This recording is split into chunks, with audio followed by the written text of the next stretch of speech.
जलेश्वर अंचल डाक्तरी छात्री को पश्चिमबंग में गण दुष्कर्म। पश्चिमबंग में आरजी कर मेडिकल कॉलेज घटनार रिपीट। दुर्गापुर एक घरोई मेडिकल कॉलेज रे ओडिया डाक्तरी छात्री को गण दुष्कर्म। जलेश्वर अंचल जड़े ओडिया छात्री को गण दुष्कर्म होता अभियोग होइछि। गुरुतर अवस्था रे पीड़िता मेडिकल आईसीयू रे भर्ती होइछन्ति। तांकर चिकित्सा चली। घटनास्थल रे दुर्गापुर पुलिस पहुंची तदंत आरंभ करिछि। जातीय महिला कमिशन टीम भी घटनास्थल रे अभिमुखे जाउथवा सूचना मिली। गणमाध्यम सूत्र अनुसार डाक्तरी छात्री जनक तांका पुरुष बंधुंक सह शुक्रवार राति प्राय 8:30 बेले कैंपस बाहर को जाइथिले।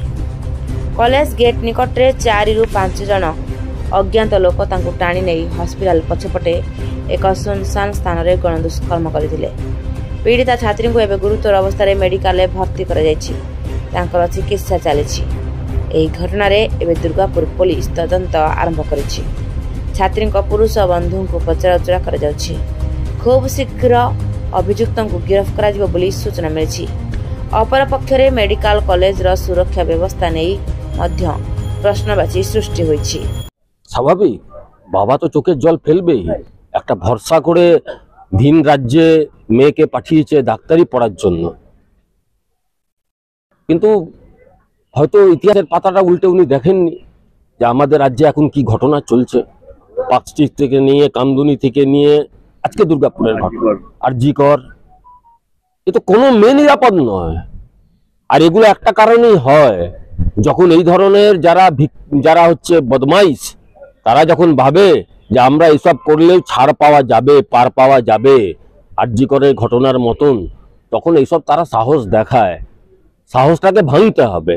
আজকে উনি শুনলাম নাকি নিজের মেয়েকে নিয়ে চলে যেতে চাইছেন।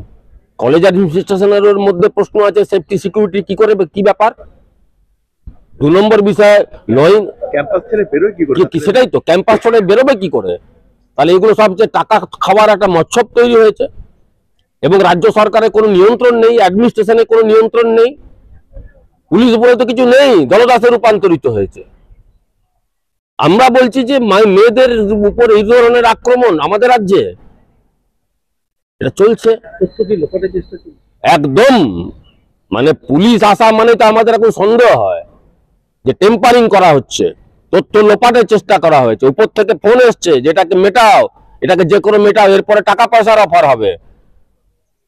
এখন যদি কেউ বিক্রি হয়ে যায় সেটা বিক্রি হয়ে যায়, কিন্তু আমরা দুর্গাপুরের যারা আমরা বসবাস করি আমরা এই ঘটনার চরম নিন্দা করছি। দোষী ব্যক্তিদের শাস্তি দিতে হবে, আর যারা টেম্পারিং করেছে তাদের বিরুদ্ধে আমরা দরকার পড়লে হাইকোর্ট অব্দি যাব।